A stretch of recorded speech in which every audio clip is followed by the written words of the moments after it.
Seja bem-vindo a mais um episódio do Podcast Business, onde nós conseguimos falar sobre grana, sobre ministério, sem que um atinja o outro, porque precisa andar junto. A questão de prosperidade, ela é muito forte no nosso ministério. Então, assim, eu quero te apresentar agora uma pessoa, pastor, empreendedor, empresário, contador, mentor, consultor, enfim, um monte de adjetivos que eu poderia falar, mas é um querido e recebeu esse convite e aceitou assim, rápido, e bate pronto. Sou muito grato pela vida dele e ele vai derramar muito na vida de vocês. Sabe por quê? Porque a gente vai falar sobre finanças. E nada melhor do que falar com uma pessoa com quase 50 anos de experiência na área. Pastor Jair Pontel. Muito obrigado, pastor. Obrigado você pelo convite, meu irmão. Obrigado também a quem nos assiste. E eu só queria salientar que às vezes a gente tem algumas restrições quanto a isso. Mas o assunto mais falado na Bíblia é dinheiro. A Bíblia cita 2.350 vezes sobre isso. Bens, riqueza, dinheiro, fazenda. Então, Deus se preocupou tanto com isso porque sabia que isso ia fazer parte da nossa vida todos os dias.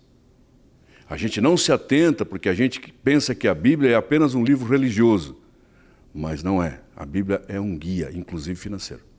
Glória a Deus. Então, assim, já vamos começar, pastor, porque assim, quando a gente fala de grana, a gente fala mais sobre erros do que de acertos, né? Tem um filósofo que ele entrevistou 5.000 pessoas para fazer toda a parte que é o Napoleão Hill.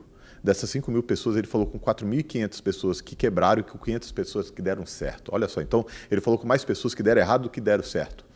Então, antes da gente falar sobre a solução, a gente vai fazer uma linha. Eu quero que todos aqui estejam conectados com a gente, porque a gente vai falar sobre uma linha de erros, possibilidades e acertos. Então, a gente vai ajustar. Nessa quase uma hora, a gente vai ajustar esse papo para que as pessoas que passaram por algum dos problemas que nós vamos levantar, que tem solução. Todo problema tem solução, né, pastor? Tem. Então a gente vai levantar. Mas, antes de tudo, me fale assim, quais os principais problemas de forma financeira que você acredita que o brasileiro comete, o empresário brasileiro comete no momento da sua gestão? Bom, vamos começar do começo. Em primeiro lugar, o empresário brasileiro, ele abre uma empresa quando ele acha que ele não tem mais condições de fazer nada. Por quê? Porque eu não aprendo a ser empresário na faculdade, na escola, eu não aprendo a ser empresário. Enquanto que em sociedades mais desenvolvidas, vou te dar um exemplo, a japonesa, por exemplo, lá no Japão as crianças de 5 anos acima, elas já aprendem conta, já aprendem percentual, já simulam despesas de casa. E nós aqui começamos a aprender isso. Eu tenho, além do curso de contabilidade, eu tenho o curso de economia. Eu fiz o curso, sou economista. Nós não aprendemos sobre isso nem na faculdade. Nós aprendemos cálculos, percentuais, estatísticas, mas aquilo que a gente vai utilizar no cotidiano a gente não aprende na faculdade. Isso a gente aprende dando com a cara na porta. Então o empresário começa sem nenhum conhecimento. Eu acho que eu vou me dar bem como contador, vou abrir um escritório de contabilidade. Primeiro, não tem ninguém para ajudar, ele faz tudo. Segundo, ele conhece a contabilidade, mas ele não tem conhecimento da empresa em si, como funciona. E te digo mais, o Brasil é um dos países mais perversos na situação de controladoria de uma empresa. Hoje, para a gente fazer a escrituração de uma empresa, nós gastamos 1.501 horas por ano para fazer a contabilidade de uma empresa no Brasil. As obrigações acessórias, as obrigações fiscais, as obrigações trabalhistas nos consomem 1.501 horas por empresa por ano. Ao passo que em países desenvolvidos como os Estados Unidos, por exemplo, se gastam 175 horas para cuidar de uma empresa por ano. Então veja que nós gastamos quase 10 vezes mais para cuidar de uma empresa que não tem o porte de uma empresa americana. Então as pessoas, quando vão abrir uma empresa, e isso faz parte do meu métier, do meu cotidiano, elas não têm conhecimento do que é ter uma empresa. Não basta você ter o nome de empresário. Você tem que saber como fazer a gestão de uma empresa. Esse é o primeiro problema. Então, entra no mercado tendo conhecimento profundo, sim, daquilo que ele se dispõe a fazer. Por exemplo, eu sou contador, então eu sou contador. Eu faço uma consultoria financeira. Mas, lá atrás, quando eu comecei a minha empresa, eu não tinha conhecimento da empresa. Eu era contador, era economista, mas não era empresário. Eu virei empresário. Esse é o problema. Então, eu sou profissional, conheço a minha área, faço bem feita a minha área, mas e a empresa que me consome 1.500 horas por ano, o que eu faço com ela? Bom, expliquei a primeira parte? Sim. Segunda parte, começou a entrar o dinheiro. Uma empresa, para que ela dê a volta e ela se mantenha, ela precisa de 5 anos de atividade. Por quê? Eu não sou a primeira empresa, eu não sou a única, eu tenho concorrência, eu tenho fase de adaptação, eu tenho uma série de fatores que me fazem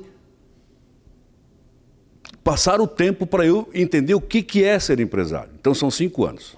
Normalmente o empresário, quando ele começa a ver o dinheiro entrar, ele mistura o dinheiro da empresa com o dele. Por exemplo, o caixa da empresa vira o bolso do cara. Essa é a maior falha do empresário. Quando ele começa a misturar o caixa da empresa com o bolso dele, vai chegar na hora de pagar as contas da empresa, ele não vai ter recurso. Por exemplo, o Brasil é muito sazonal. A gente não tem estabilidade financeira. A gente não tem estabilidade econômica. Arthur, desde 1942, foram 9 planos econômicos. Não, foram 9 mudanças de moeda em 7 planos econômicos. Nenhum país suporta isso. Nenhuma economia suporta isso. Você pode ver que as empresas no Brasil, mais de 80% delas fecham com 5 anos. Uma empresa de grande porte que ultrapasse 40 anos, que ultrapasse uma geração de administração, é muito raro. Nós temos algumas, eu não sei se enche os dedos das 2 mãos, no Brasil inteiro. A gente tem notícia, não sei se eu posso falar o nome das empresas, mas a gente tem notícia da WEG, da Tigre, da Gerdau, que são empresas familiares que estão aí no mercado há tantos anos. Mas e as outras todas? Hermes Macedo, Pernambucanas, Prosdóximo, quantas empresas duraram uma geração e pararam? Casas Bahia, tantas que a gente ouviu que foram grandes empreendimentos, que foram grandes empresas, grandes redes, que só sobreviveram uma geração. Quer dizer, o fundador fundou a empresa, cresceu até o dia da morte dele. Quando ele morreu, a empresa sucumbiu. E essa é a mentalidade do empresariado brasileiro. Entendeu? Por quê? Os filhos dos proprietários não querem seguir. A maioria. Isso é da ordem de 80%. Por quê? Eu sou empresário, preciso fazer a empresa continuar. Ao invés de eu pegar as pessoas da minha família para que eles possam dar continuidade para a empresa, eu mando eles para estudar fora, para fazer outra profissão fora do país, eu banco ele lá para ele não me incomodar aqui. Só que quando chegar a hora deles, eles não sabem o que fazer. Eles não sabem, não têm conhecimento satisfatório para dar continuidade à empresa do pai. Né? Segundo ponto. Quando começou a entrar o dinheiro, eu misturei, eu comprei carro para mim, não para a empresa. O dinheiro entrou na empresa, que o dinheiro é da empresa e eu tenho que sobreviver daquilo que sobra. Eu faço a inversão dos valores, primeiro eu, depois a empresa. Então eu compro carro, compro casa de praia, vivo bem, viajo e a empresa está lá, sangrando. Quando a empresa passa por dificuldade, que isso é comum no Brasil, todos nós sabemos, já falei por quê, eu tenho que devolver, tenho que vender para eu poder fazer a empresa sobreviver. Esse é o problema do empresário. O empresário não sabe sobreviver com aquilo que sobra. O empresário sobrevive com aquilo que entra. Pega que é teu. Se doeu, pega que é teu, porque assim, ó, aqui a gente falou sobre 2 pontos. 2 pontos que já tá doendo, mas lembra que eu comecei falando assim, ó. Nós vamos falar, vai doer, mas daqui a pouco vai curar. Pastor, a gente falou sobre 2 pontos. E o terceiro? O terceiro ponto é o seguinte, Arthur. Nós empreendedores, a gente sabe que nós não podemos nos financiar com recursos que não são nossos. Exemplifico. Eu pago X reais de tributos por mês. 20, 30, 40, 50, não importa. Não importa. Ninguém paga 100% de imposto. A gente paga um percentual sobre aquilo que entra. As pessoas ficam preocupadas com aquilo que paga de imposto. Não fique. Fique preocupado com o que entra, você tem que faturar. Por quê? Ninguém paga 100%. Então vai sobrar um cascalhinho. Não. As pessoas utilizam os recursos que são do governo, os recursos que são tributários, os recursos que são fiscais, para se autofinanciar. Então veja só comigo aqui, ó, uma continha básica de contador. Eu pago 30 mil reais por mês de tributos, todos, some os tributos da tua empresa. Ah, esse mês eu não posso pagar. Ok, se você decidiu não pagar, eu, contador, não posso fazer nada, quem cuida do caixa é tu, não sou eu. Certo? Só que não esquece, 30 mil reais que eu deixei de pagar esse mês, mês que vem vai virar 70. Por quê? Porque são os 30 do mês que vem, os 30 do mês passado e mais 10 de multa. Se eu não paguei 3 meses, já virou 100. Não, mas não é 30. E a multa e juro. Que é muito maior do que a gente pegar um dinheiro, vender um bem, fazer alguma coisa, fazer uma desova de estoque. Né? Não, eu deixo de pagar o tributo. Resultado, tranca a CND, tranca a conta do banco, muitas vezes vai para cartório, tranca o crédito. A vida do cara, do empresário, vira uma bagunça por falta de gestão. Não tem gestão financeira. Então, o empresário não sabe fazer a gestão da empresa, não sabe cuidar do dinheiro da empresa e, terceiro, se utiliza de dinheiro de fisco para se autofinanciar. Esse empresário não deu certo. Pode acreditar que esse empresário é um empresário natimorto. Pastor, já fiz isso já, sei como é, já caí nesse erro.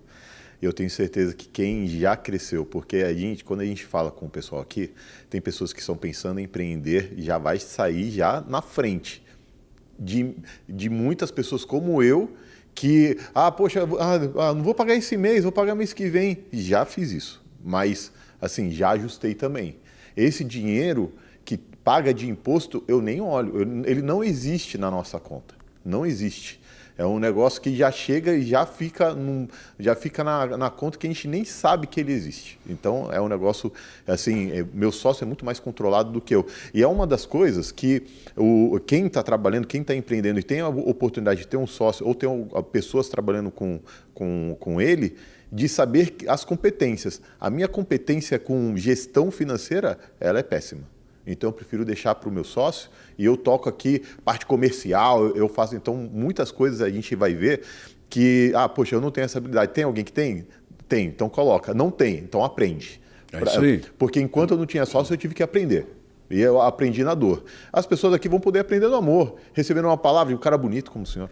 Olha só. Muito obrigado, irmão. São seus olhos. Tu quer usar um óculos? Pastor, olha só. A gente está falando, mas na sua casa, você aprendeu a lidar com dinheiro gastando, economizando, fazendo? Como que foi a sua educação financeira na sua casa? Sabe por que eu pergunto isso? Porque muitas das pessoas também têm filhos. E eles podem aprender a partir de agora. Como que foi na sua casa? Bom, na minha casa foi muito fácil, Arthur, porque eu sou filho de pastor, né? Meu pai era um microempresário, ele tinha uma pequena empresa e a gente não passava dificuldade, não passava dificuldade. A gente sempre tinha o que comer, tinha onde dormir, nunca faltou luz, nunca faltou água, nunca faltou comida na nossa casa. Mas não tinha abundância, né? Então, nosso pai falava assim, e está aqui minha irmã que me deixa mentir sozinho. Nosso pai falava assim, tudo que vocês fizerem, vocês vão fazer para vocês, não vão fazer para mim. Então, o que a gente começou a fazer? Eu comecei a cuidar do meu dinheiro, tanto que eu comecei a cuidar do meu dinheiro, por isso que eu percebi que eu tinha uma veia que poderia ser contabilidade e economia, porque eu com 14 anos tinha um carro, comprado com o meu dinheiro. Né? Hoje, se a gente falar assim, Arthur, um filho com 14 anos, era velho? Era um carro velho, eu já sou velho, tu imagina o carro. Né? Mas eu tinha. Hoje em dia, não, ninguém pensa nisso. Bom, aí chegou a minha vez de ter os meus filhos. Primeiro, os meus filhos todos, os dois, né, trabalhando conosco lá na empresa. Um ainda trabalha, faz home, mas trabalha ainda. Então, eu sempre deixei bem claro o seguinte para eles: olha, dinheiro é um produto de manuseio perigoso, né? Se você tem o teu plano, se você tem o teu projeto, tente executar. Se você não cuidar bem do orçamento que você faz para você, começando pela tua casa, um grande barco, Arthur, um grande barco, um petroleiro, ele afunda com um buraquinho de um prego. Então, se eu não cuidar do pequeno recurso, da comida que entra na minha casa, daquilo que eu jogo no lixo, daquilo que eu compro demais, daquilo que eu estou jogando meu dinheiro fora, e isso pode fazer falta no momento de necessidade. Entendeu? Então, os nossos filhos nós criamos exatamente desse jeito. Olha, eu vou te ajudar, nós ajudamos eles todos, né? Até que criaram asas e filhos de fato são feitos para isso, mas enquanto estiveram conosco, a gente sempre explicou: olha, não gaste aquilo que você não pode e não faça projeto que você nunca vai poder cumprir.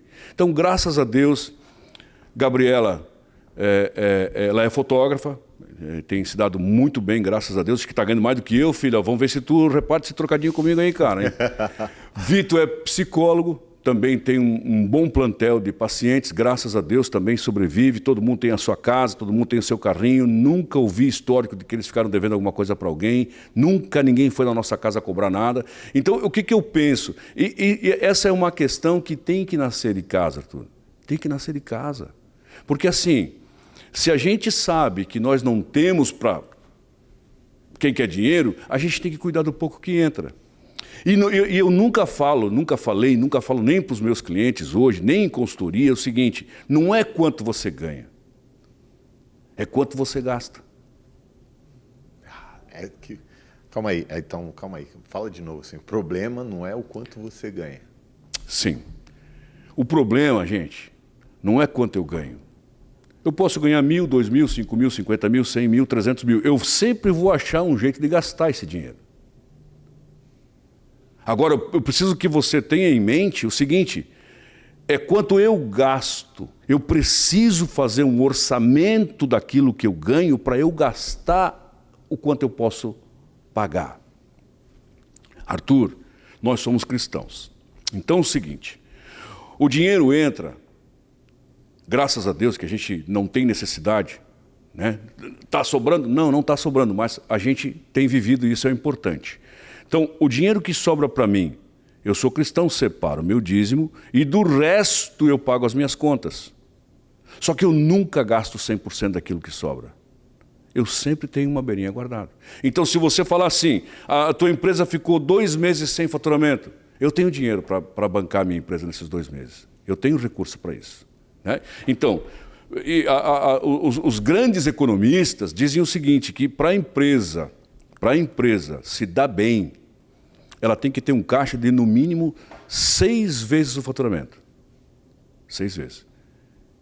Isso é histórico, tá? Então, assim, mas quem que tem isso em época de crise? Depende de como que você fez. Não interessa a crise. Porque a gente já disse, as crises são cíclicas, a gente pode até passar bem por um período, mas pode ter certeza que, como o Brasil é instável, daqui a pouco vai vir uma crise. E se eu não tiver suporte para aguentar essa crise, o que eu vou fazer? Demitir, vender patrimônio, vender a empresa. E a gente não pode fazer isso, porque se eu demito na época de crise, Arthur, para eu fazer um quadro de funcionários de novo, do jeito que eu tinha, eu vou demorar muito mais. Então, pandemia, todo mundo fechado, todo mundo com problema, nós lá na empresa não demitimos ninguém. Por quê? As pessoas que se demitem, que teve 3 agora nos últimos períodos, foram 3 que ganharam bebê. Não voltaram. Então a gente fez o quê? Lançamos currículos e tal. Para a gente formar uma equipe nova é muito complicado. É muito complicado. Então eu te digo, empresário, a empresa é o nosso meio de subsistência. O nosso patrão é a nossa empresa. Eu não posso maltratar a minha empresa. Eu não posso. Primeiro a empresa, depois eu. Você falou sobre o início, né? E com seus filhos e tal. E a gente sabe que o MEI é o início do empreendedor, normalmente, né? Grande parte é o MEI. Quando a gente fala do MEI, quais são os cuidados que uma pessoa assim, poxa, ok, vou começar a empreender. vou abrir o meu CNPJ, vou ser barbeiro, cabeleireira, diarista. Quais são os principais cuidados que essa pessoa precisa ter? Porque o MEI também precisa pagar uma parte mensal, né? Mas quais são os cuidados que, quando você tem uma pessoa ali que está começando, que você quer orientar da melhor forma, quais são esses cuidados rápidos assim que você passaria para essas pessoas?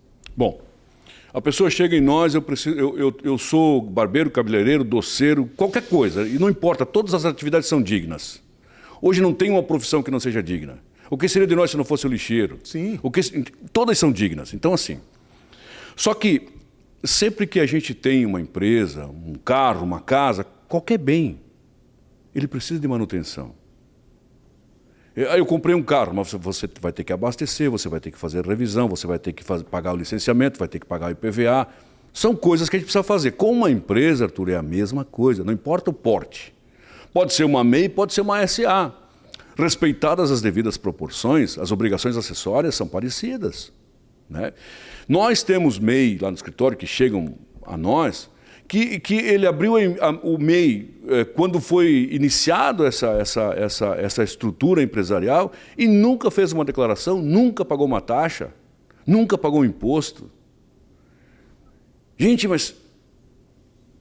Bom, enfim, isso é outra palavra. Mas assim, existem, claro, os cuidados.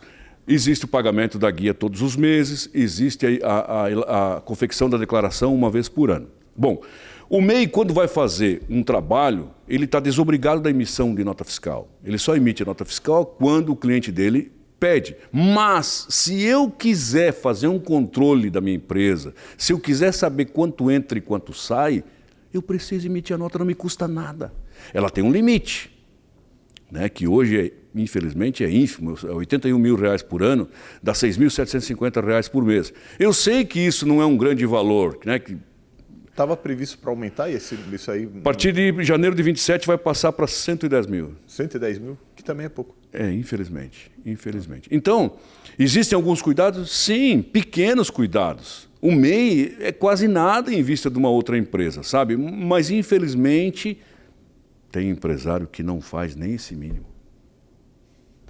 Aí do MEI, pastor, a gente vai para o Simples, né? É o próximo passo normalmente ou não? Estou enganado?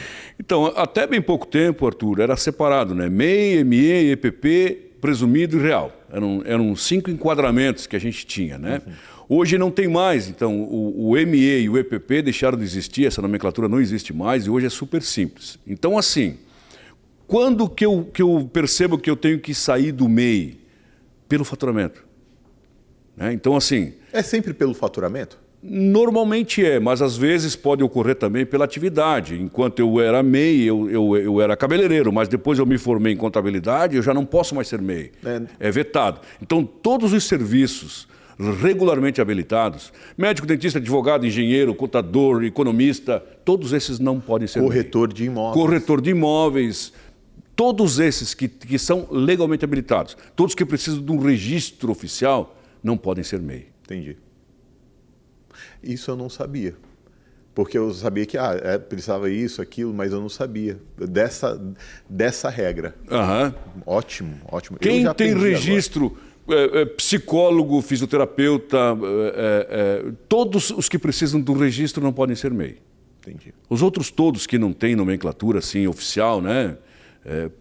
Podem fazer, não tem nenhum problema. E me fala uma coisa, o super simples, né? A gente chama de simples, mas é super simples que chama. É super simples. O super simples, ele pegou, emitiu a nota dele, recebeu o valor dele, está na conta PJ, aí ele vai lá e paga uma conta de luz pessoa simples. É possível? Não. Não pode fazer isso. Não pode fazer isso.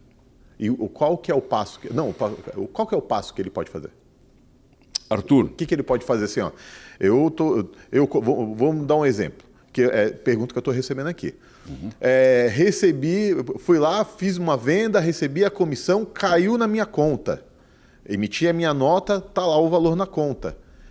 Como pagamento, mas se eu transferir para minha conta pessoa física, aí ok, porque eu vou ter que declarar isso depois. É isso ou estou errado?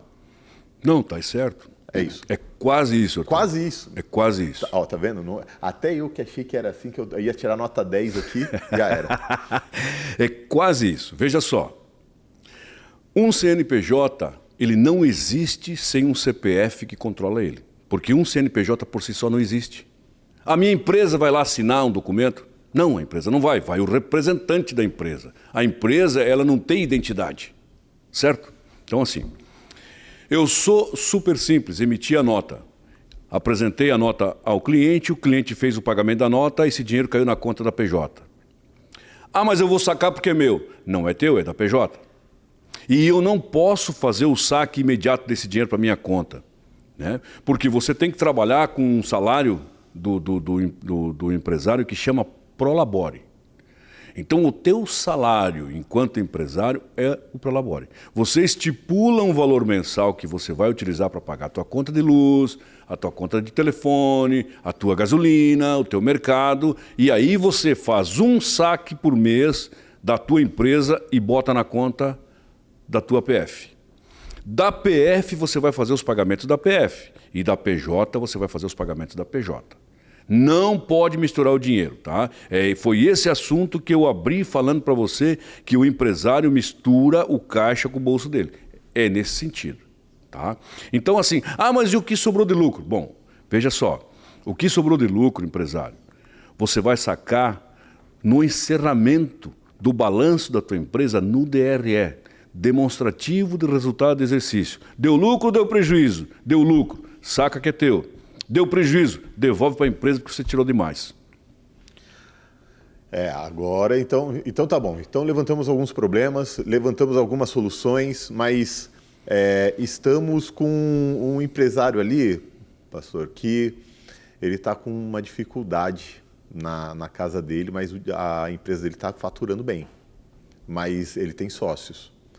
Como que seria a sua sugestão nessa distribuição quando você tem uma empresa que tem sócios e precisa cada um receber? Qual que é a sua sugestão? Qual que é a dificuldade? Não entendi. A empresa recebeu R$100.000, aí o Prolabore seria R$10.000 para cada, porém tem uma das partes que precisa receber mais. Sua sugestão como uma pessoa que está mentorando essa empresa, qual seria uma solução que você daria para esse grupo de esses dois sócios, por exemplo? Legalmente não tem solução, Arthur. Não tem solução legal. Não, a lei me permite que eu faça isso, não pode. Por quê? Porque a distribuição desse valor, ela segue a regra do contrato social. Por exemplo, são 3 sócios, qual é o percentual de cada um? 33%? 33,3% que vai dar os 99,9% que vai dar os 100%? Então é o seguinte, ele tem que ser dividido em partes iguais, a não ser que o contrato social preveja que um tem 40%, ou tem 30%, ou tem 50%, ok? Não, ele não vai fechar. Mas enfim, vocês entenderam.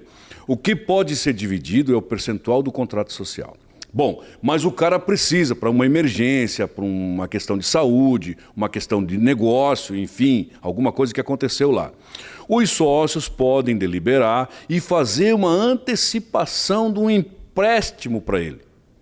Só que esse empréstimo vai ter que ser saldado lá no final do ano, quando fechar o balanço, quando fizer a distribuição, que tiver oficialmente algum valor para ser distribuído a ele, vai distribuir só a diferença do que foi antecipado. Pastor, nesses 39 anos de empresariado, né, que você começou a trabalhar ainda antes dentro de uma contabilidade, mas como empresário 39 anos, né? Dentro desse momento, qual foi se você puder também falar, né? Qual foi o principal erro que você cometeu e isso foi algo que você teve tempo ali para ajustar? Arthur, o maior erro que eu cometi na minha vida como empresário foi tentar ajudar a pessoa errada. Foi o maior erro que eu cometi. As 2 vezes que eu tive dificuldade na minha vida empresarial, as 2 vezes eu tive problemas porque eu tentei emprestar o meu nome ou eu tentei ajudar quem Deus estava tratando. Então, recentemente eu tive problema. Eu tive problema porque a gente fez um negócio, esse negócio não deu certo, sobrou para eu pagar tudo, eu tive que pagar. Entendeu? Me desfiz de algumas coisas que eu tinha, para eu poder cumprir com esse compromisso que eu tinha assumido. Então, eu não tive nenhum tipo de problema comigo, com a minha empresa, porque eu não soube gastar, ou porque eu não soube guardar. Muito pelo contrário, Arthur. Um dia que a gente tiver tempo, eu posso até contar como é que eu cheguei em Florianópolis, como é que eu comecei minha vida, o que eu tinha. A gente pode divagar sobre isso. Não Sim. Hoje, que não é o caso, mas um dia desses a gente pode conversar sobre isso. Hoje, eu me considero bem-sucedido. Porque eu tenho as minhas casas, eu tenho os meus carros, eu tenho os meus funcionários, eu tenho a minha empresa, graças a Deus, é sólida, eu não tenho problema financeiro com ela, comigo eu tenho, porque ninguém ganha o bastante, né? Mas o que eu te digo é assim, ó, a gente precisa tomar cuidado com as pessoas que estão ao nosso redor. Então, antes da gente fazer a tentativa de ajudar alguém, porque alguém está precisando, irmão, vai orar, porque eu orei pouco. Vai se ajoelhar e pedir para Deus se é verdade isso mesmo, sabe? Porque vai sobrar para você igual sobrou para mim, igual sobra para todo mundo. Ai, pega o meu cartão, vai comprar. Irmão, só se Deus vir aqui na minha frente hoje e falar, você tem que dar, se não esquece, nunca mais vou fazer isso na minha vida, nunca. E está na Bíblia, né, que a gente não pode emprestar, né? Tá na e Bíblia se você emprestar, não deixa ele sossegar. A gente tem que entregar, não esperar, doe, né? Dentro disso, pastor, contabilidade, em que momento você pensou, poxa, aqui eu estou bem, consigo abrir uma nova frente, o senhor tem outras empresas também, né? Em que momento foi isso e qual foi a sua principal, eu não vou falar dificuldade, mas desafio? Porque a gente sabe, eu também sigo nessa premissa de eu não coloco tudo num único lugar, né? A gente enxerga outras possibilidades também. Como que foi isso para o senhor? Bom, a gente sempre tem aquela premissa, é um provérbio, é um ditado popular, né, Arthur? Não coloque todos os ovos numa cesta só, né? Se a cesta cair, todos os ovos se quebrarão. Então a gente procura sempre diversificar. Eu já fiz isso algumas vezes. Graças a Deus tem dado certo, né? A gente vem conseguindo sobreviver, apesar de que o Brasil é um país muito ruim para a gente empreender, mas não é um país que está deixando de receber recurso externo, sabe, Arthur? Tem muitas empresas que investem no Brasil ainda, sabe? O problema do Brasil é o custo Brasil, né? Burocracia alta, custo é um apadrinhamento dos funcionários, porque o Brasil trabalha errado quanto a isso. Muito tempo as pessoas procurando, ou os governos, procurando fazer com que as empresas sustentem o funcionário que não tem condições de trabalhar. Então, eu sou a favor, eu como empresário, como patrão e como contador, eu sou a favor da liberdade empresarial. Então é o seguinte, eu sei o que o funcionário sabe fazer, eu sei qual é a hora que eu preciso dele trabalhar para mim, eu sei qual é o horário que ele tem que fazer para a empresa funcionar, eu sei quando eu tenho que dar folga para ele, sou eu que sei, eu sou o patrão, eu estou ali todo dia com ele. Não adianta um burocrata querer falar, não, você tem que trabalhar tantas horas porque tem que descansar tantas. Quem sabe sou eu, não é o burocrata. Então eu acho que esse custo para a gente está sendo um custo elevado, sabe? Mas não é um país ruim de se trabalhar. O problema não é o país, porque como eu já falei, nós não pagamos 100% de impostos. A gente tem que aprender a precificar, a gente tem que aprender a prestar serviço, a gente tem que aprender o que é concorrência, a gente tem que aprender a comprar produtos que prestem, porque muitas empresas nossas, inclusive, compram produtos de segunda linha e tem que dar a garantia. Só que essa garantia é devolver o produto velho e dar um produto novo. Gente, isso aí é uma vazão que dá no caixa da empresa. Então, se eu comprar um produto bom e eu saber precificar, eu jamais vou ter dificuldade por conta dessa garantia. Peguem qualquer marca renomada. Qual é a garantia que eles têm? 100%, eu te dou 10 anos de garantia. Eles têm certeza que o produto deles é bom. Nós vamos comprar um produto no 10, no 1,99. Que garantia tem?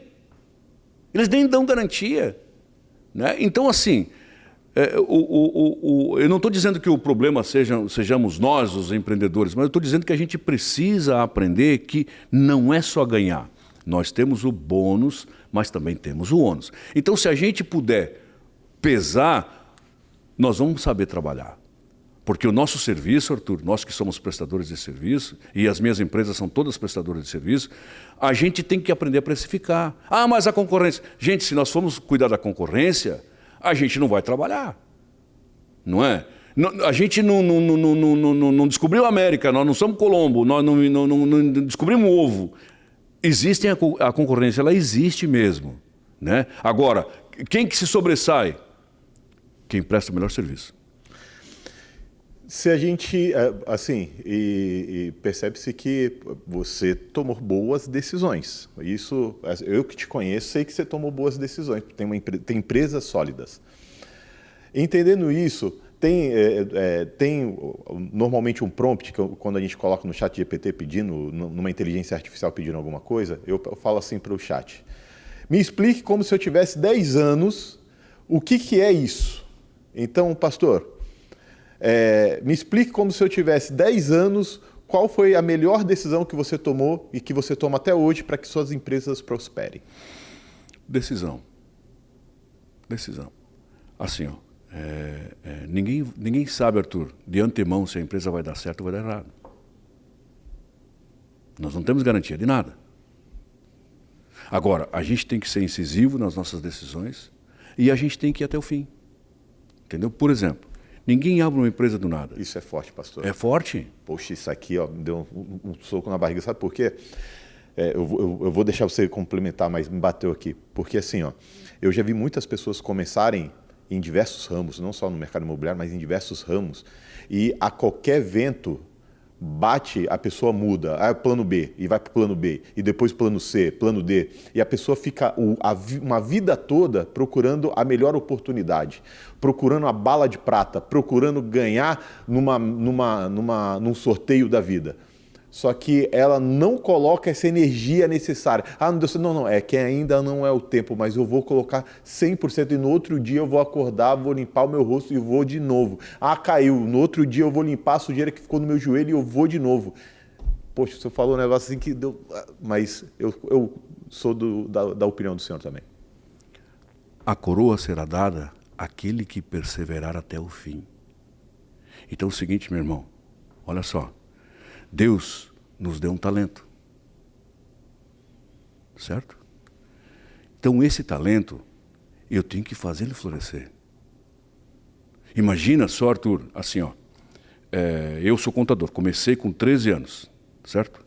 Então assim, eu fico pensando, cara, tu imagina o orgulho que Deus não deve ter desse filho. Não, eu não sou orgulhoso, mas ó, eu fiz desse cara um contador e quanta gente passou na minha mão, Arthur?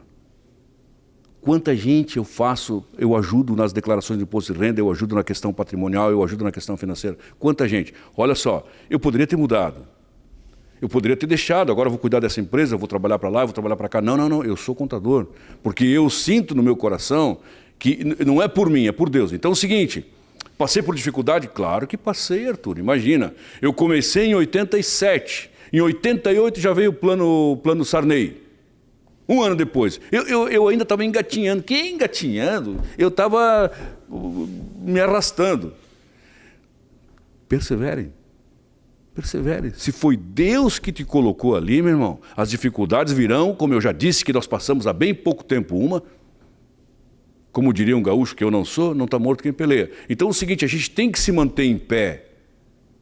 Porque a bênção não está no lugar, Arthur. E a gente comenta muito sobre isso.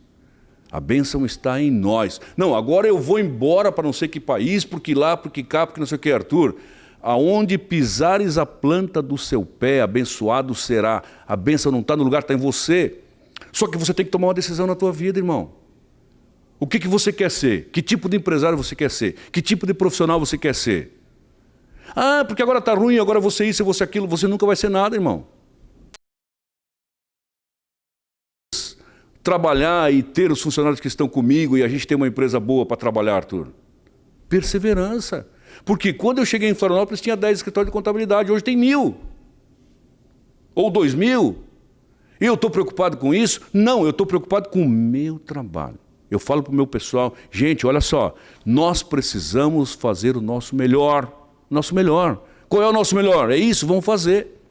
Entendeu? Então, assim, nós precisamos entender que isso tudo que acontece na nossa vida não é porque nós queremos, é porque você foi direcionado, você é cristão. E ninguém está aqui por acaso. Eu tenho certeza que eu não estou aqui por acaso. Existe sempre um propósito na nossa vida. Mesmo que às vezes a gente entenda, poxa, mas por que tanta... Ninguém tropeça em montanha, Arthur. Nós tropeçamos em pedra, em pedacinho de pau, coisa pequena. O que acontece com a gente? Nós pensamos muito mais do que a nossa capacidade. Porque se a gente acompanhasse a nossa capacidade, a gente não teria tanto problema. Mas a gente sempre quer mais. Hoje a gente vive num mundo globalizado, você abre o Instagram, ai que coisa linda, ai que carro lindo, ai que casa linda. Não, eu quero. Mas se não é a minha condição, Arthur, não é a minha condição. Se eu souber o momento certo de eu dar o próximo passo, dificilmente eu vou errar. Só que o que acontece com a maioria dos empreendedores brasileiros? Eles têm possibilidade de crescer financiado, usando limite, usando cartão de crédito, achando que aquilo é dinheiro. Gente, presta atenção no que eu vou falar. Cartão de crédito é um limite, não é dinheiro. Você está usando isso como se fosse dinheiro, só que você vai pagar para usar isso. Entendeu? Então, assim, limite de conta corrente não é dinheiro, é empréstimo. Se a hora que a gente entender, Arthur, que o que nós temos na mão, a gente tem que sobreviver daquilo, a nossa vida vai ser diferente. A gente não vai ser tão endividado. Hoje temos estatísticas de que as famílias, mais de 80% das famílias estão endividadas. Por quê, Arthur? Só que é só para comprar comida? Não é só para comprar comida. Não é só pra... Mas você falou uma frase que eu vou anotar, eu vou levar para mim. Eu estou aprendendo um monte aqui, como eu já sabia. Eu já previa isso. Que ninguém tropeça em montanha, tropeça em pedra, tropeça em graveto, tropeça em uma risca, que é uma calçada que está um pouquinho levantada. Que se tivesse muito levantado você veria, mas como está só um pouquinho, passa... E é justamente são esses pequenos erros que faz a pessoa tropeçar lá na frente. Mas não é um tropeço que a pessoa vai... É algo que ela construiu agora, que daqui a pouco, porque é justamente o crédito. O crédito, a pessoa acha que é agora, ela tomando esse crédito, lá na frente ela vai fazer, mas se não está dando certo agora, qual que é a... E pode dar certo, como a gente já... As pessoas falam muito assim sobre, mas você viu a história do Flávio Augusto, que começou com um cheque especial e tal, mas e tantos outros, José de Abreu não que é um ator, mas José, João, Paulo, Pedro, que fizeram a mesma coisa, quebraram, trouxeram coisas ruins para suas famílias, colocaram o nome dos filhos e aí agora não conseguem mais pagar o nome dos filhos, estão também na berlinda ali. Então, esses pequenos erros fazem com que coisas grandes aconteçam depois. Como o senhor mesmo falou sobre os impostos, que não é você deixar de pagar 30 mil, que no mês que vem você vai pagar, não, você vai pagar 70, porque tem o 30 do mês passado, 30 desse, mais 10 de juros, e aí vira uma bola de neve. A famosa bola de neve que todo mundo fala, mas ninguém poxa, mas a bola de neve vai acontecer comigo, mas eu não tenho o que fazer. Sempre tenho o que fazer. Você sabe, pastor, que ontem, eu almoçando com meu filho, o Pablinho estava de jejum. Antes de ontem estávamos todos em jejum. Mas antes de ontem, o Pablinho estava de jejum, nós não. E meu filho pegou e me fez uma pergunta. Falou assim, pai, você já pegou o dinheiro com a agiota? Eu falei, não. Mas nem quando você era mais novo? Eu falei, não. Ele falou, desde sempre você sabe que isso aí é burrice. Eu falei, olha, eu já tive muita vontade de pegar dinheiro emprestado, mas eu sempre tive medo da agiota. Mas brincadeiras à parte, a gente às vezes dá um passo a mais, mas ele às vezes não está premeditado, mas você tem que ter coragem, só que não pode dar um passo que você vai colocar em risco a sua família, né? Então, e a gente vê que o risco, tem pessoas que assumem risco e está tudo certo, vai para cima, mas se bem planejado, é aí que vou deixar essa pergunta para o senhor, bem planejado, dá certo. Como que a gente já previu problemas, pastor? Agora a gente está chegando no momento da solução. Como a gente vai solucionar aqueles problemas que a gente entregou lá no início? Sobre planejamento financeiro. Bom, veja só, Arthur. Sobre a questão de você estar endividado. A questão de você estar endividado não é problema.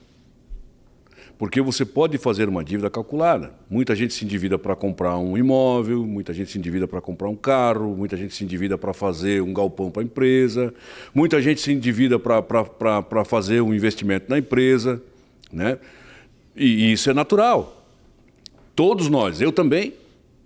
Né? A gente precisa. Né? Muitas empresas de grande porte, elas utilizam dinheiro que tem um bom custo. Né? Porque o dinheiro para o banco é uma mercadoria. Da mesma forma que é a mercadoria para qualquer lojista. A mercadoria do banco é dinheiro. Então, o banco vende dinheiro. Ele não dá dinheiro para ninguém, ele vende dinheiro. Né? Então, às vezes a gente faz uma programação, você vai, você pega o financiamento, pega o dinheiro, e depois de 1 ano, 2 anos, você percebe que aquilo não foi uma coisa muito legal. Mas você tem como voltar atrás? Não tem que continuar. Tá certo? Então é o seguinte, o que precisa para o empresário não passar por esses problemas? Planejamento. Planejamento. A gente tem que saber aonde a gente quer chegar, a gente tem que saber qual é o custo da nossa empresa, a gente tem que saber qual é o custo nosso, pessoal. O que acontece, Arthur, hoje? Hoje as pessoas vivem muito no automático. A pessoa, ela só vai no saldo da conta. Ah, hoje tem tanto de saldo, eu vou pagar isso, eu vou comprar aquilo. Não é isso, Arthur. Não é isso. A gente precisa, nós empreendedores, nós precisamos, família, você que é chefe de família, começa lá também, porque a casa da gente é como se fosse a nossa empresa. Se você usa 1 quilo de feijão por semana e você comprar 10, prejuízo para quê? Né? Vai encher de bicho, vai estragar, vai encher de caruncho, você não vai usar. A empresa é a mesma coisa. A gente precisa saber aonde a gente quer chegar. A gente precisa saber qual é o giro da nossa empresa. A gente precisa saber quanto dinheiro a gente utiliza. Ó, tem muitos empresários, Arthur, hoje conosco, que não sabem o custo de uma mercadoria. Né? Então assim, eu paguei 5. Só que enquanto as transações forem feitas entre empresas, que não chegou no consumidor final, ela está tributando, Arthur. Ó, saiu da fábrica, vai para o distribuidor, tributa. Do distribuidor vai para o atacadista, tributa. Do atacadista vai para o varejista, tributa. Do varejista vai para o consumidor final. Aí acabou a carga tributária. Tu veja que enquanto ela está circulando, está tributando. Então o que a gente precisa saber? Quanto essa mercadoria chegou no meu balcão? Quanto eu preciso colocar em cima dessa mercadoria para que eu consiga comprar a mercadoria de novo, para que eu consiga tirar o recurso para eu manter a minha empresa, para que eu consiga pagar os meus funcionários, a minha energia, meu imposto. Quanto que eu preciso precificar? A maioria não sabe. Precificar. Você me entende? Mas hoje entrou 100. Aí agora eu paguei luz, paguei não sei o quê. Mas esse 100 veio de onde? Não foi de uma mercadoria que você vendeu, de um serviço que você prestou? Quanto custou isso para você? É a base do negócio, Arthur. Entendeu? Então, a partir do momento que eu sei precificar, que eu sei quanto custa, todos os outros problemas eu vou saber resolver. Segundo, que nós precisamos resolver, o caixa da empresa não é o nosso bolso. Então, eu preciso, e isso é primordial. Eu preciso sobreviver com aquilo que eu sacar como prolabore. O caixa da empresa não é o montante que eu preciso para viver. Então é o seguinte, se eu preciso, a minha empresa fatura 100 mil reais, eu preciso de 10 para sobreviver, não tem problema, faz o teu 10 lá, saca o teu 10 todo mês. Mas sobrou mais 5 lá. Não é teu, é da empresa. No final do ano tu pode sacar. Por quê? Isso serve até como garantia do empreendedor. Se alguma coisa der errado, eu tenho um trocadinho para eu poder usar. Mas se a gente for olhar só o saldo, a nossa empresa vai sucumbir. Porque a hora que a empresa precisar, queimou uma lâmpada, eu não tenho para comprar. Quebrou o portão, eu não tenho para consertar. A chuva quebrou o telhado, não tenho para consertar. Você me entende? Então assim, é só planejamento. Todos os outros problemas que a gente tem, Arthur, vão ser resolvidos se eu tiver na ponta do lápis o que entra e o que sai, quanto eu preciso, quanto eu ganho, quanto eu gasto. Vamos parar um pouquinho, porque deu um problema no áudio. Paulo, pode vir, Paulo.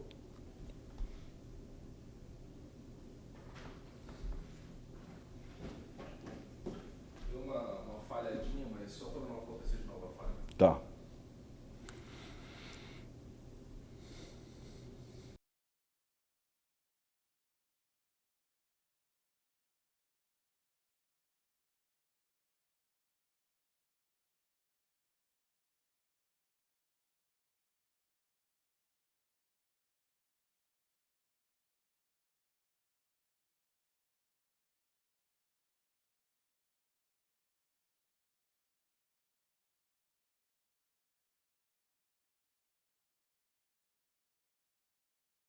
Tem um monte de gente que essa fala assim, mas cara, o cara lá tá na linha de frente e tá. Meu, entrou um negocinho aqui que acabei de vender, eu tenho um monte de coisa para resolver, colégio do meu filho falando que vai tirar ele. Pô, o que que eu. Cara, você tem que. Plano de contingência, calma aí. Faz alguma coisa, depois resolve, né?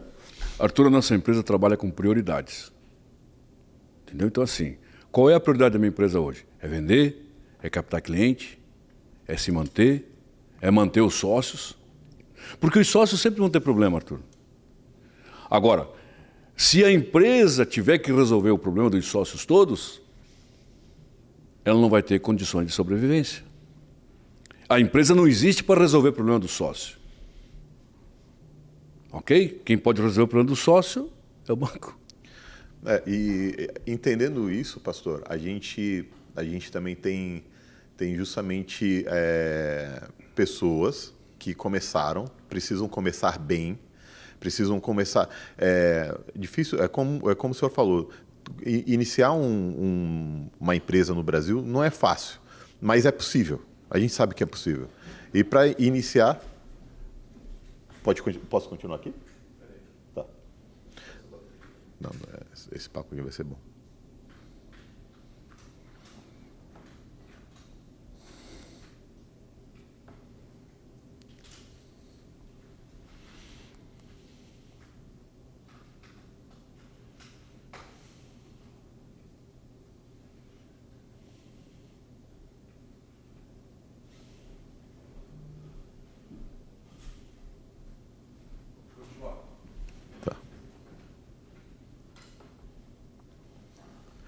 Pastor, a gente, lá na empresa, a gente passa direto porque muitas vezes assim entra um fluxo muito alto de grana, de dinheiro e começa a aumentar a alíquota da empresa, né? E a gente fica ainda enquadrado no super simples. Porém, ela vai aumentando à medida do momento que aumenta a entrada de grana, de faturamento. Em relação a isso, você consegue. Vamos supor que estamos falando com muitos imobiliaristas aqui. E ele entendeu que ele vai começar nos próximos 3 meses, passar por alguns lançamentos e vai entrar um valor considerável, que também acontece com diversos tipos de profissional. Qual que é a sua sugestão em relação a isso? Bom, veja bem, Arthur, infelizmente, a parte mais complicada dos empreendimentos no Brasil é a carga tributária, né? Então, num primeiro momento, a gente faz um estudo assim, ó, quantos funcionários existem na empresa, qual é as alíquotas, qual é o planejamento até o final do ano. Por exemplo, sempre de 1º de janeiro a 31 de dezembro, que é o exercício fiscal no Brasil, né? Então, a gente trabalha num planejamento nesse período. Se a gente tem mais ou menos, porque ninguém sabe o que vai faturar, ninguém sabe se vai vender, ninguém sabe. A gente vive numa incógnita. Os nossos negócios prosperam porque nós corremos atrás e a gente faz a venda. Tô certo? E não é só contigo, é com todos, né? Muitos procuram outros artifícios, mas a gente que continua trabalhando, a gente sabe como é que funciona. Bom, a carga tributária, Arthur, é assim, ó. A gente está acostumado com o super simples, porque o super simples ele tem no início uma carga tributária bem vantajosa para a gente, né? Só que eu vou te dizer o seguinte, essa carga tributária ela continua sendo melhor mesmo quando ela seja alta, né? É claro que aí a gente precisava verificar cada caso, mas assim, eu posso passar para o lucro presumido. Lucro presumido, eu vou pagar o INSS cheio dos funcionários, que me custa um pouco mais caro, e eu tenho bastante funcionário, então para mim não compensa. Mesmo que a alíquota do super simples seja mais alta para a gente, que está por volta de 15%, é alta, porque no lucro presumido, se eu fosse partir para o lucro presumido, eu partiria de 16,33%, mas eu tenho 12 funcionários. Então, o que acontece? Eu economizaria nos tributos federais, mas eu abriria mão do INSS e dos custos da folha de pagamento. Então, mesmo que a tua empresa fature um pouco mais, precisa ser revisto essa questão do super simples. Não é porque vai aumentar algum percentual do super simples que seja vantajoso você mudar de regime. Às vezes não compensa. Foi te dada uma caneta, a caneta de ministro da Educação. E você agora está com a caneta de ministro da Educação. Quais são as primeiras 3 emendas que você colocaria como habilidades a serem desenvolvidas na educação brasileira? Uma você já falou. Quais são as outras 2? Eu já lecionei, Arthur. Eu lecionei matemática e química para alunos do ensino médio. Então, o que acontece? Primeiro, se eu tivesse a caneta, a primeira você já sabe que eu ia inserir no currículo escolar o ensino financeiro. Com certeza. Ensino financeiro. Gente, ninguém sabe nada. Uhum. Eu tinha alunos do ensino médio, Arthur, que não sabiam fazer conta de percentagem. Por incrível que pareça. Não sabiam. Então, assim, segundo, eu não permitiria que os alunos passassem mesmo sendo burros. Não permitiria.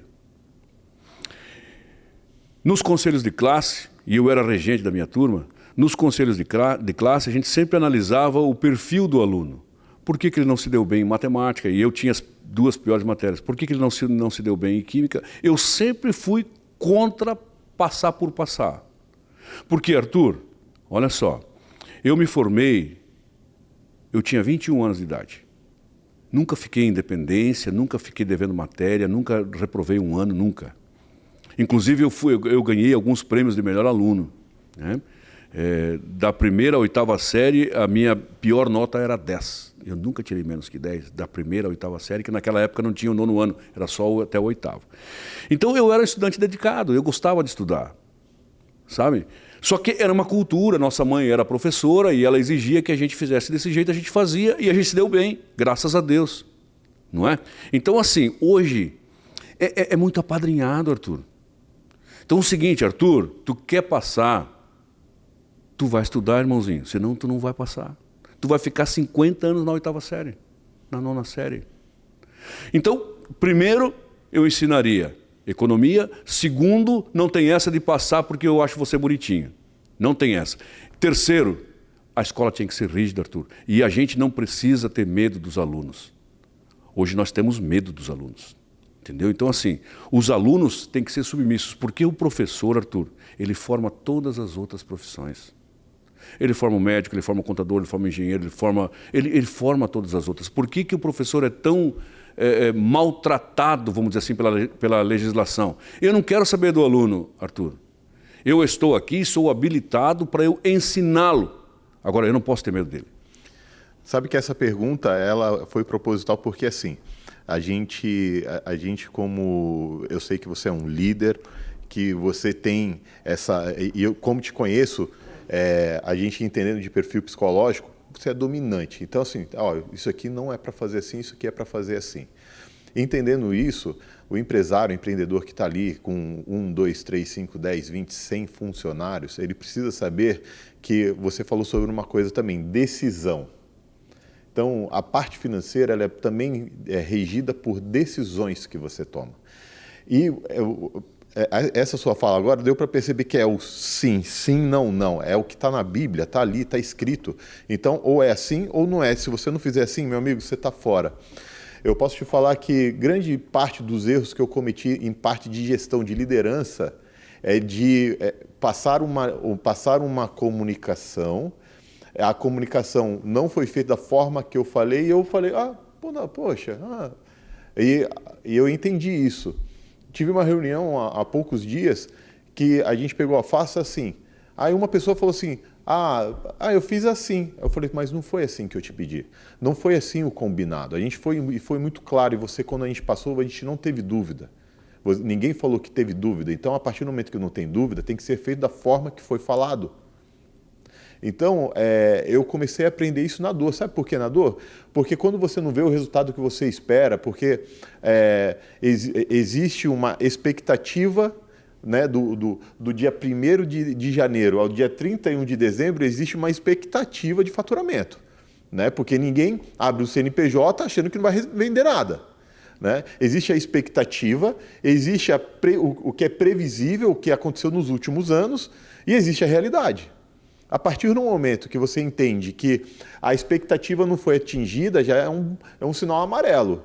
Agora, quando começa a tocar na previsibilidade, é um sinal vermelho. Opa, calma aí, a gente está fazendo alguma coisa de errado, né? E quando eu entendi que o que eu estava fazendo de errado é justamente sobre isso. Eu tenho certeza que, e muitas coisas, pastor, eu entendo que assim, só tem como você tomar consciência quando você enxerga onde você está. Não tem como você tomar consciência se você está com o olho fechado. Mesmo você andando, você não sabe onde. Você pode ter uma ideia, mas você não sabe onde está. Você só consegue tomar consciência para onde você vai a partir do momento que você olha para os seus pés, vê onde você está pisando e vê para onde você quer ir. E muitas das vezes os empresários que estão passando por dificuldade, grande parte das pessoas que passam dificuldade, não enxergam onde estão, mas também têm dificuldade de tomar decisões. Então, eu fiz uma pergunta para te provocar, para mostrar que uma pessoa bem-sucedida, ela é bem decidida. É sim, sim, não, não, é assim que a gente vai fazer. Ah, mas não, se você não quiser fazer aqui, eu acredito que seja assim, me corrija se eu estiver errado. Se você não quiser fazer aqui, você vai ter que me provar antes de colocar em prática o porquê que eu estou errado. Não fazer do seu jeito e lá na frente a gente vê que deu errado. É assim, pastor? É assim mesmo, Arthur, essa é a diferença da chefia e da liderança. Chefe é aquele cara que manda. Meu patrão mandou fazer isso.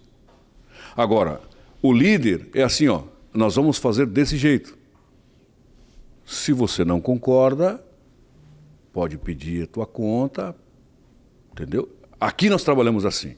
Então deixa eu te dizer, existe um ditado que diz assim, o bom líder é aquele que ensinou a sua equipe trabalha conforme as diretrizes dele, e se alguma coisa der errado, ele vai no espelho e fala assim, aonde foi que eu errei?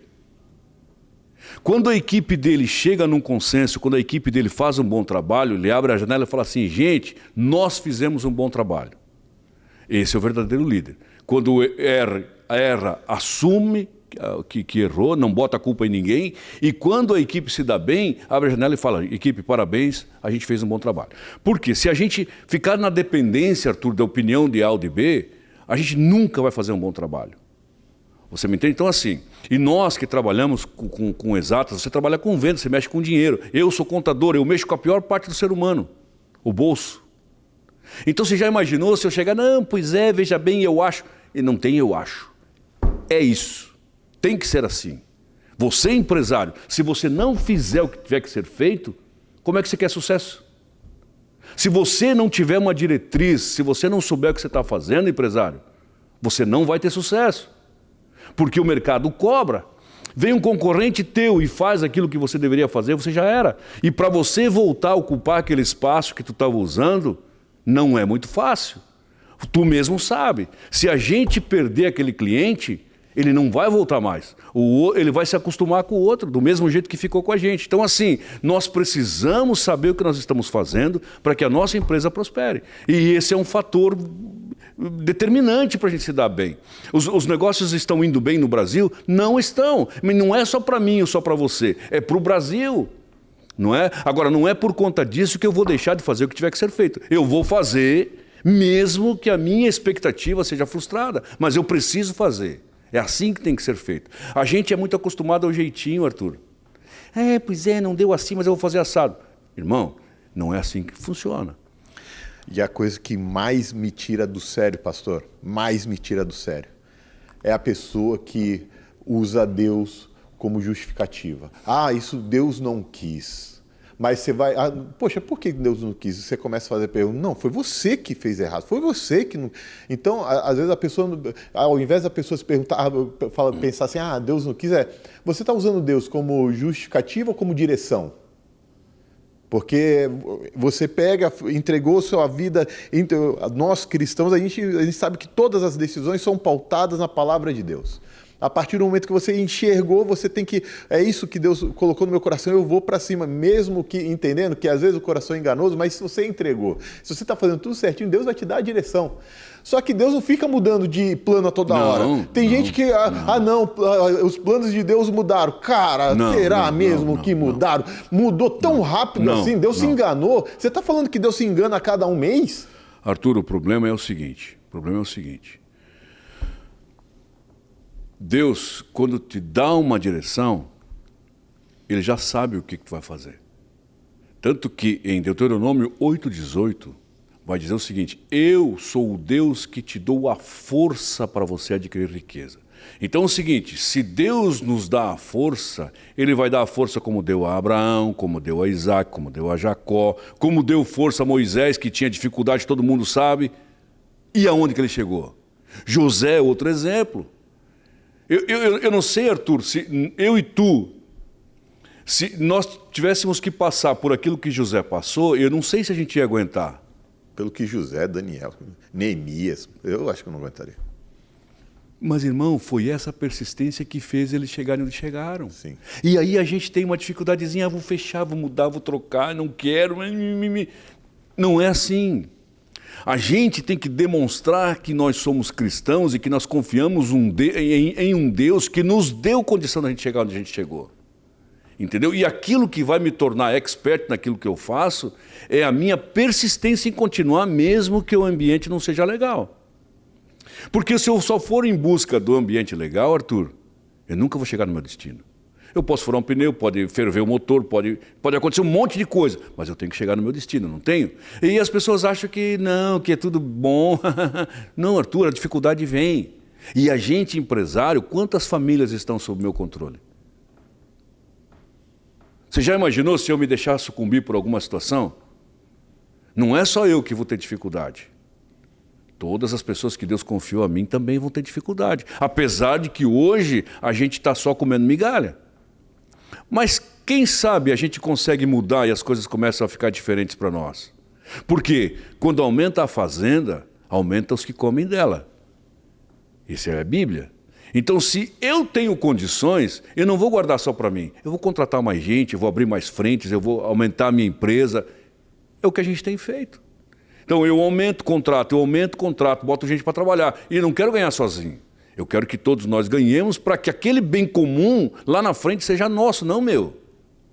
Deus só me usou para que eu pudesse fortificar a minha empresa, para que eu pudesse falar para as pessoas que eles também têm condições do jeito que eu. Arthur, nesse tempo que eu trabalho, há quase 40 anos, lá da minha empresa, saíram muitos concorrentes meus. Muitos. Eu não sei contar, mas muitos. Eles voltavam lá, não, pois é, seu Jair, eu queria... Pega aqui a senha da minha consultoria. Desculpa aí, Toninho. Pega aí a senha da minha consultoria. Pega aqui a minha IOB. Pega aqui material. Pode pegar, meu irmão. Vai lá, trabalha. Pode ir. Você não... Eu quero que você cresça. Eu nunca fechei minha porta porque eu arrumei um concorrente. Porque o meu funcionário saiu para abrir o escritório dele, entendeu? Sem problema nenhum, meu irmão. O que você precisa de mim? Eu sempre abri a porta. Porque nós não estamos ganhando um concorrente. Nós estamos ganhando um discípulo. Porque ele vai fazer aquilo que eu fiz. E todos estão bem, todos estão trabalhando, entendeu? Quer dizer, se estão bem eu não sei, mas estão trabalhando. E isso é o que importa para a gente, né? Que um dia lá na frente, quem sabe ele possa falar para os filhos dele, eu estou aqui por causa... E eu tenho testemunho desse, tá? Eu só estou aqui por causa de você. Eu também tenho testemunho desse. Que forte, porque você falou um negócio assim que elucidou um pensamento que... sabe quando você tem a noção, mas elucidou. Você não está ganhando um concorrente, é um discípulo. É uma pessoa que aprendeu contigo e vai aplicar o que aprendeu contigo. Então, se você foi uma boa pessoa, ela vai colocar coisas boas e a sua profissão vai ser muito melhor. As pessoas vão enxergar muito melhor porque você entregou o seu melhor, né? Muito forte. Pastor, olha só. Vamos supor, a gente tem, acredito que nos próximos podcasts, essa empresa ela vai nos patrocinar. Então, eu já estou profetizando. Glória a Deus. Eu sou profeta. Amém. Então, assim, vamos supor que a Solvify o senhor teve a oportunidade de pegar uma das capacidades dela, que é o CPAS, que é um disparo em massa para a gente se comunicar com clientes, né? Comunicar com pessoas, não só clientes, mas com pessoas. E a Solvify vai te dar a oportunidade de mandar uma mensagem para todos os habitantes do Brasil. Uma mensagem você vai ter a oportunidade de mandar. Independente do número de caracteres. A Solvify, ela consegue mandar banner, consegue mandar RCS, SMS, WhatsApp, e-mail, manda tudo. É um omnichannel de canal de comunicação numa única ferramenta. Qual seria a mensagem que o senhor mandaria? Para o Brasil inteiro. O Brasil inteiro vai receber. Isso em benefício da minha empresa ou não importa? Em benefício de todo esse conteúdo que estamos falando aqui, para que as pessoas aprendam, para que as pessoas que pensam em empreender, porque a gente sabe que a vida é difícil no Brasil, mas ela é difícil para as pessoas que... fica mais difícil para as pessoas que não se movimentam, para as pessoas que ficam, às vezes, esperando um auxílio aqui. Mais de 60% das pessoas no Brasil vivem...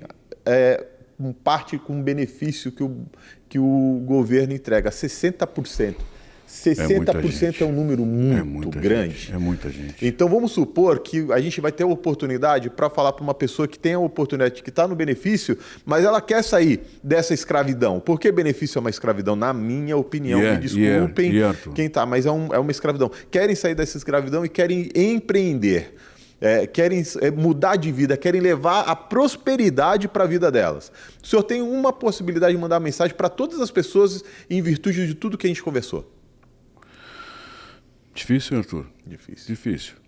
Mas, assim, quando Deus fala que nos plantou em determinado lugar, não é para a gente ficar plantado como uma árvore. É para a gente fazer isso frutificar. E para que a gente faça isso crescer, é através do conhecimento. O conhecimento não ocupa lugar, o conhecimento é uma coisa que abre a nossa mente, é uma coisa que nos transporta para outros lugares. Então é o seguinte, se você quiser, se tiver no teu coração, porque a Bíblia vai dizer o seguinte, eu vos apresento a vida e a morte, escolha, pois, a vida. Então escolha crescer, Arthur. Nós não fomos feitos para ficar parados. Procure ensinamento. Procure qualquer coisa que faça você crescer. E eu acho que aqui é um bom ambiente. Glória a Deus, que forte. Eu vou finalizar mas o senhor falou sobre isso e eu estava lendo hoje, na minha leitura, apareceu Provérbios 8. Deixa eu até buscar aqui, ó. Provérbios 9. Os convites da sabedoria e da insensatez. A sabedoria construiu a sua casa, lavrou as suas 7 colunas e preparou sua carne para a refeição. Então, aqui vai falar muito sobre a sabedoria, a escolha sobre a sabedoria, a escolha sobre a vida.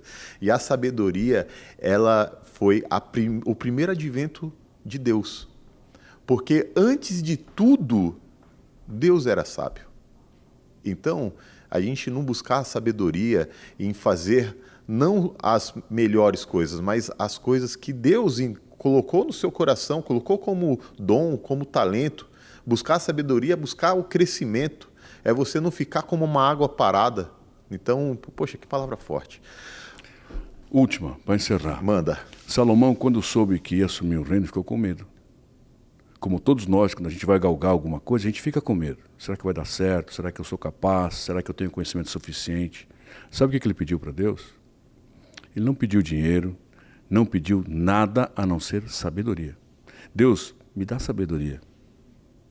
Então, meu irmão, está tudo na nossa mão. A nossa empresa, o nosso crescimento. Deus já colocou na gente. Só que a gente precisa de sabedoria. Porque às vezes a gente coloca na mão e escorre pelos dedos, a gente não sabe fechar. Agora sim, ó, ele ganhou sabedoria e Deus deu todo o resto para ele. Então vamos buscar sabedoria, vamos buscar conhecer, vamos buscar aprender. Porque não é vergonhoso dizer eu não sei, quero aprender. E olha só a oportunidade que a gente tem. Arthur, muito obrigado. Muito obrigado, pastor. Deus ajude. Que aula, que podcast. Gente, eu espero que vocês tenham gostado e eu tenho certeza que, se você gostou, faz o seguinte, já compartilha com o máximo número de pessoas que precisam receber essa palavra. Não tem como você ficar com ela e ficar só para você. Se você fizer isso, você vai ser uma represa e Deus não se alegra disso. Espero que você tenha gostado e curta, compartilhe, faça toda aquela burocracia do YouTube que ele gosta para compartilhar com pessoas que até você mesmo não conhece. Espero que vocês tenham gostado e fiquem para o próximo capítulo, que eu tenho certeza que também será especial. Pastor, mais uma vez, muito obrigado. Obrigado, irmão. Deus abençoe.